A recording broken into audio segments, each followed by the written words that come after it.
أعوذ بالله من الشيطان اللعين الرجيم بسم الله الرحمن الرحيم الحمد لله رب العالمين الصلاة والسلام على أشرف الأنبياء والمرسلين سيدنا ونبينا ومولانا حبيب قلوبنا وشفيع نفوسنا بالقاسم المحمد اللهم صل على محمد وآل محمد وعلى أهل بيته الطاهرين المعصومين المكرمين ولعنة الله على دائهم أجمعين من الآن إلى قيام يوم الدين أما بعد فقال الله سبحانه وتعالى في محكمه الكتاب الحكيم بسم الله الرحمن الرحيم وما أنزلناك إلا رحمة للعالمين صدق الله العلي العظيم الصلوات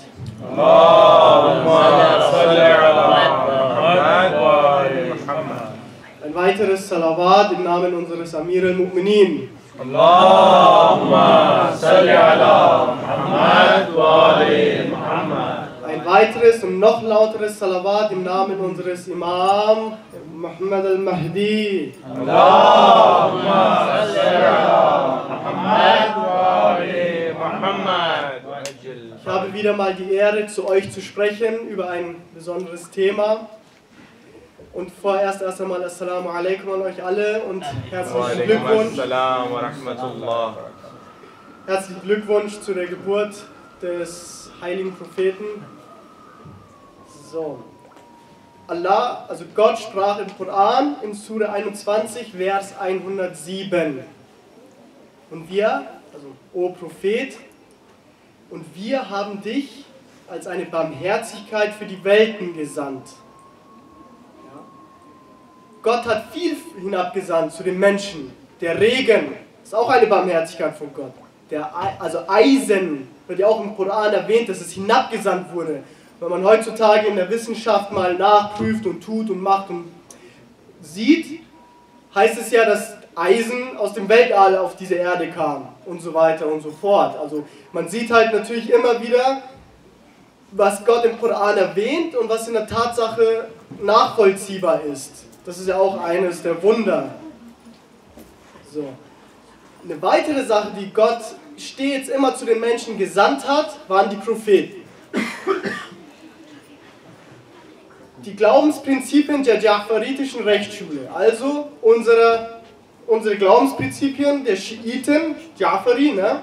Die 5. Rechtsschule quasi, neben den anderen 4 Rechtsschulen, hat ja 5 Prinzipien, 5 Glaubensgrundlagen, ja? Bekannt unter Usuluddin. Usuluddin, was beinhaltet es? 5 Punkte. Tawhid, ja? Die Einheit Gottes. Adal, die Gerechtigkeit Gottes. Nubuwat, dass Gott die Propheten, das Prophetentum eben, was Gott eingerichtet hat. Imamat, die Führerschaft nach dem letzten Propheten, 12 Imame. Und Ma'at, die Wiederauferstehung am Tage des jüngsten Gerichts. Ja? Und hier ist es eben auch die Pflicht eines jeden Muslims, nicht nur diese zu kennen oder zu wissen, ja, Usuluddin, 5 Glaubensprinzipien, ja, Tawhid und so weiter und so fort. Ja, okay, alles klar, ich bin Muslim, Alhamdulillah. Darauf kommt es nicht an. Darauf kommt es ganz und gar nicht an. Die Usuluddin ist eine Glaubenssache. Dies beinhaltet Punkte in der Überzeugung, im Glauben. Wenn wir uns die Furuddin ansehen, beinhaltet es Praktiken, also wirklich was Praktisches. Das Gebet, Fasten, Hajj und so weiter. Da muss man was tun in dieser Religion. Aber das Usuluddin, das ist das Essentielle in dieser Religion. Das Glauben an den einen Gott. Das Glauben an seine Gerechtigkeit. Das Glauben an das Prophetentum. Das sind alles Glauben. Und hier ist es eben wichtig, dass man das, wie gesagt, nicht nur weiß und kennt, sondern dass man drüber nachdenkt. Denn es gibt eine Überlieferung, die besagt, 1 Stunde nachdenken ist besser als 70 Jahre beten. 1 Stunde nachdenken ist besser als 70 Jahre beten. Und das ist eine Grundlage dafür, dass wir uns über das Tawhid mal Gedanken machen, dass wir uns hinsetzen und denken, Tawhid, es gibt keinen Gott außer Gott. Wie kommt das? Warum? Weshalb? Über die Schöpfung nachdenken. 1 Stunde und ihr habt wahrlich eine gute Tat vollbracht, die ist unermesslich zum Zählen. Und worauf es dann eben hinausläuft in dem Glauben, ist die Erkenntnis. Denn der erste Schritt des Gottesdienstes, so heißt es, ist es, wenn man Gott erkannt hat. So fragt doch mal die Menschen, wer Gott erkannt hat, der wirklich inbrünstig überzeugt ist, dass es einen Gott gibt. Wer hat das schon tatsächlich aufrichtig? Wer kann das denn behaupten? Es ist keine einfache Sache, dass man sagt, wahrlich, ich habe ihn erkannt und ich bete ihn an, weil es gibt zum Beispiel eine Überlieferung von Amir al-Mu'minin Ali ibn Abi Talib a.s.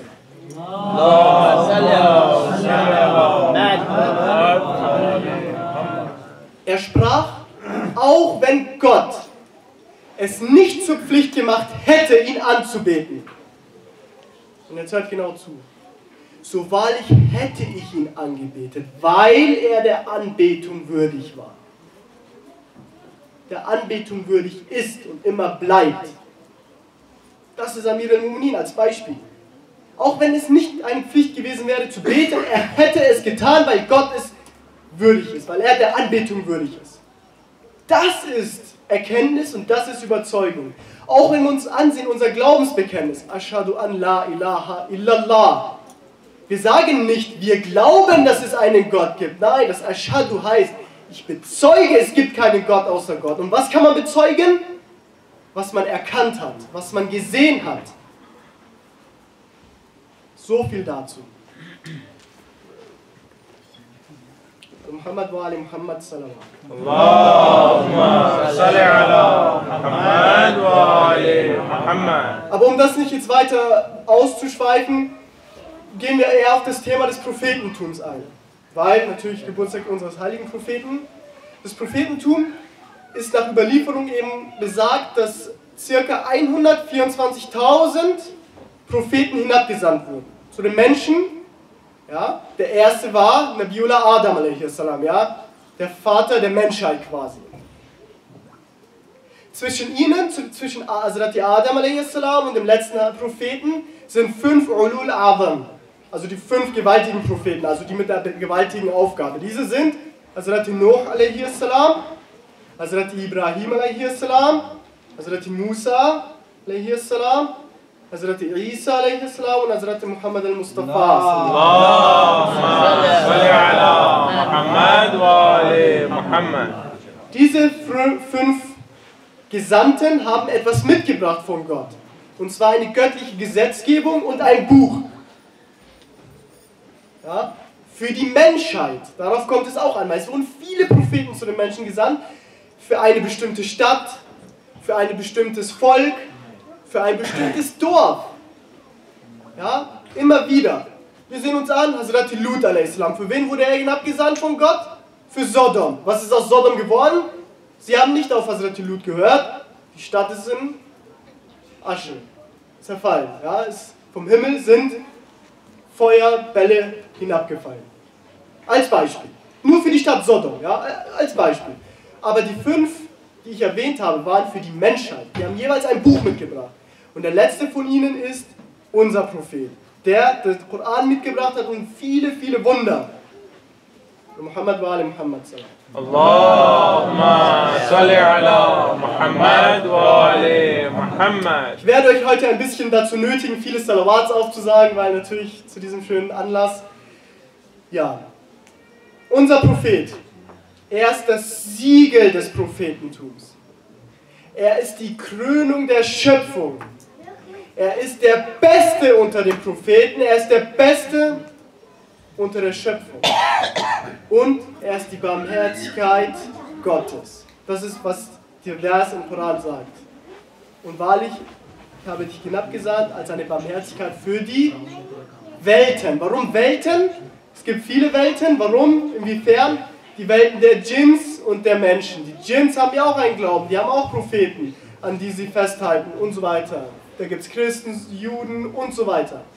Und der Prophet Muhammad wurde für alle hinabgesandt. Für die Menschen, für die Djinns, für alle.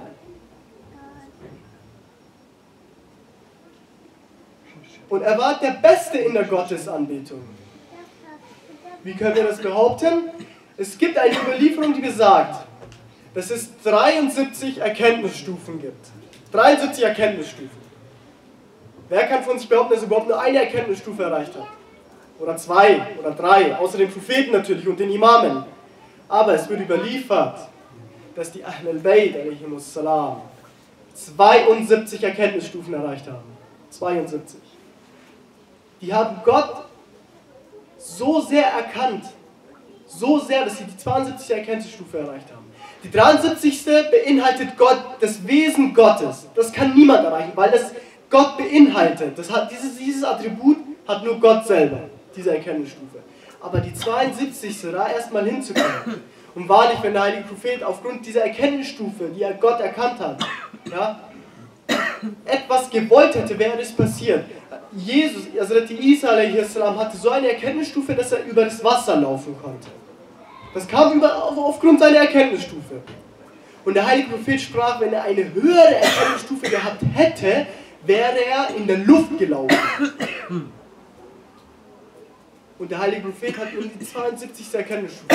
Er ist die Krönung der Schöpfung, der liebste Diener unter den Menschen bei Gott, unter den Menschen und den Djinns. Der heilige Prophet ist am 17. Rabiul Awwal nach schiitischer Überlieferung quasi geboren. Das war jetzt gestern, wir feiern es heute. Mutter ist Sayyida Amina bint Wahab a.s. Vater Abdullah ibn Abdul Muttalib. Als der heilige Prophet Muhammad zur Welt kam, war ein Halbwaise, weil Abdullah schon verstorben war. Er ist auf eine Handelsreise gegangen. Er hatte sich so sehr gesehnt nach seinem kleinen Sohn, dass er ihn sieht. Aber leider hatte er schon auf dieser Reise diese Welt verlassen und zu dem Schöpfer zurückgekehrt. Und allein die Geburt vom heiligen Propheten Muhammad sallallahu alaihi wasallam war schon mit vielen Wundern begleitet. Ja? Während der Schwangerschaft von Sayyida Amina a.s. hat man ihr die Schwangerschaft nie angesehen. Man hat es ihr nicht angesehen. Sie hatte nie diese Beschwerden, die eine Frau normalerweise während einer Schwangerschaft hatte, gehabt. Alles gut quasi. Und als der heilige Prophet Muhammad geboren wurde, sind viele Wunder geschehen. Ja? Bei der Geburt sind die Götzen bei der Kaaba alle umgefallen, aufs Gesicht. So sehr auch die Menschen versucht haben, es wird überliefert, es ist in den Geschichtsbüchern niedergeschrieben, sie haben versucht es aufzustellen, es ist niedergefallen, aufzustellen, niedergefallen. Die konnten nicht stehen, weil der heilige Prophet geboren wurde. Das Feuer in Persien, das 1000 Jahre lang brannte und die Menschen anbeteten, ja, weil die Menschen in Persien waren diese Feueranbeter, erlosch. Es sind neue Sterne am Himmel erschienen. Als der heilige Prophet geboren wurde, warf er sich nieder und sprach Allahu Akbar, La ilaha illallah, anna Rasulullah. Das sprach der heilige Prophet, als er geboren wurde. Ein Baby. Das ist ein weiteres Wunder. Muhammad wa ali Muhammad Allahumma salli ala Muhammad wa ali Muhammad. Eine weitere bekannte Überlieferung ist, dass der heilige Prophet schon beschnitten zur Welt kam. Ja, das ist ja auch so eine Besonderheit. Und im Bereich Mekka und Medina kursierten viele Prophezeiungen, Überbleibsel von Hazrat Isa und Hazrat Musa von den Christen und Juden, dass eines Tages in diesem Bereich der Al-Ahmad erscheinen wird. Deswegen sind auch die Christen und Juden nach Mekka und Medina gezogen. Sie haben immer wieder unter den Arabern erzählt, ja, unter euch wird ein Prophet wiedergeboren. Ein Prophet geboren, er wird der Letzte unter den Propheten sein.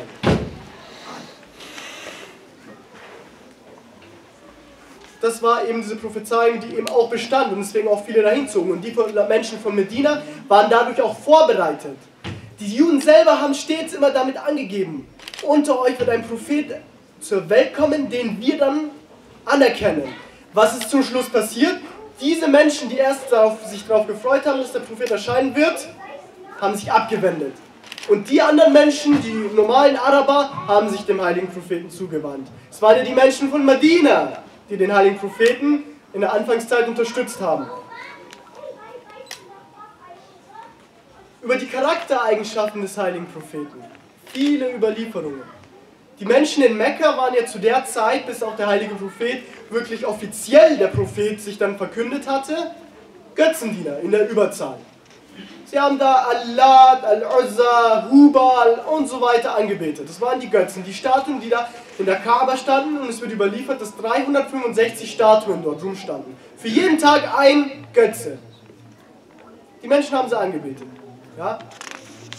Und der heilige Prophet war natürlich von Anfang an ein Monotheist, genauso wie die Familie, die Hanafs, von Hazrat Ibrahim a.s.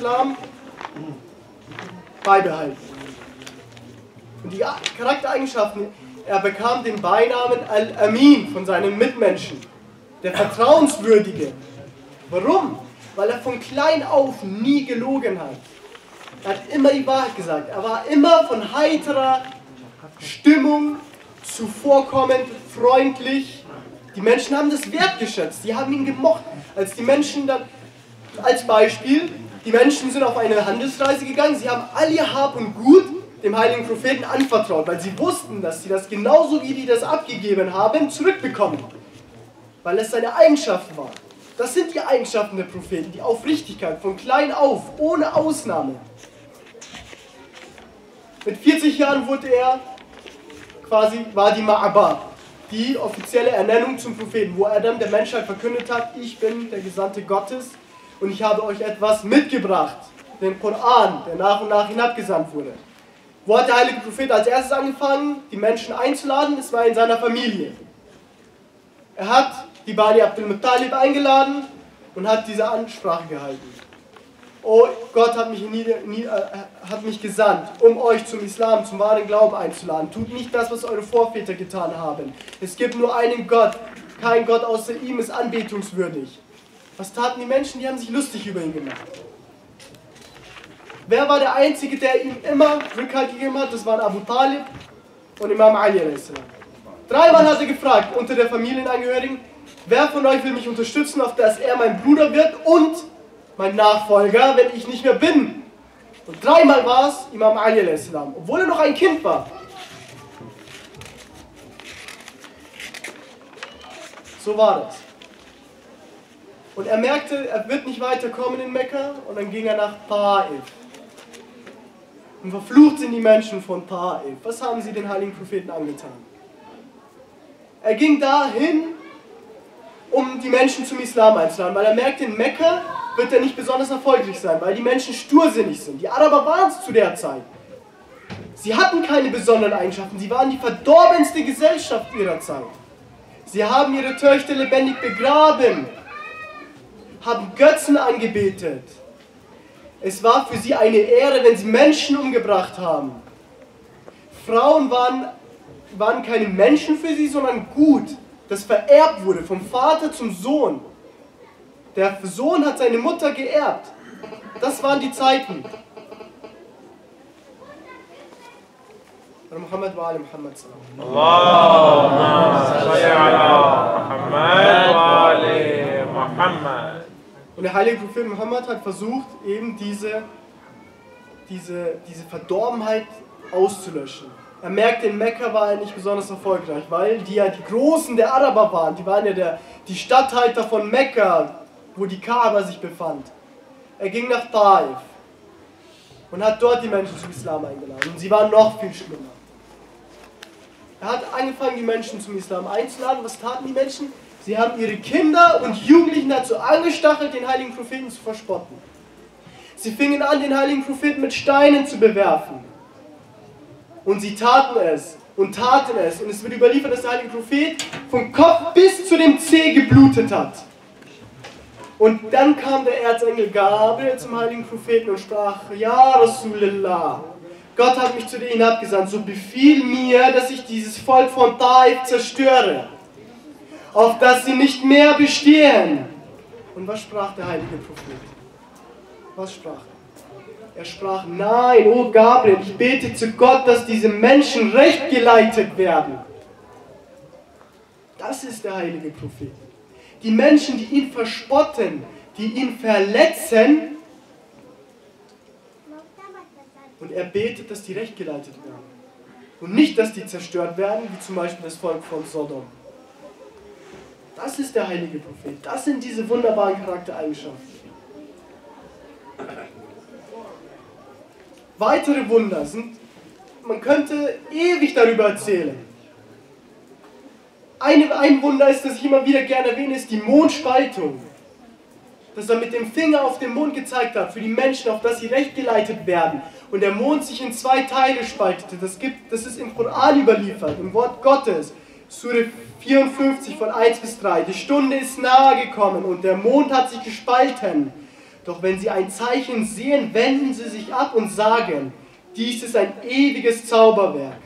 Und sie leugnen und folgen ihren Gelüsten. Doch alles steht endgültig fest. Der heilige Prophet hat für die Menschen den Mond gespalten, auf dass sie rechtgeleitet werden. Und was taten sie? Sie haben ihn verspottet und A'udhu Billah als Lügner hingestellt. Dass ein Zauberer wäre, A'udhu Billah. Aber der heilige Prophet hat immer weiter versucht, die Menschen recht zu leiten. Und dies ist auch unsere Pflicht, weil wir sehen, der heilige Prophet hat immer es ist keine Zweifel daran, er hat sich immer so verhalten, wie es zu verhalten war. Er war der heilige Prophet, er war der Beste unter den Menschen. Er hatte nie sich beklagt über die ganzen Repressalien, die er hatte. Und es wird auch gesagt, dass er der Prophet ist, der am meisten gelitten hat unter den Propheten. Ihm war es am schwersten, die Religion zu verkünden. Aber er war schließlich erfolgreich. Und es obliegt uns als Muslime dann auch so zu handeln. Diese Fußstapfen versuchen nachzugehen. Wenn wir sagen, La ilaha illallah Muhammad Rasulullah, wir bezeugen etwas.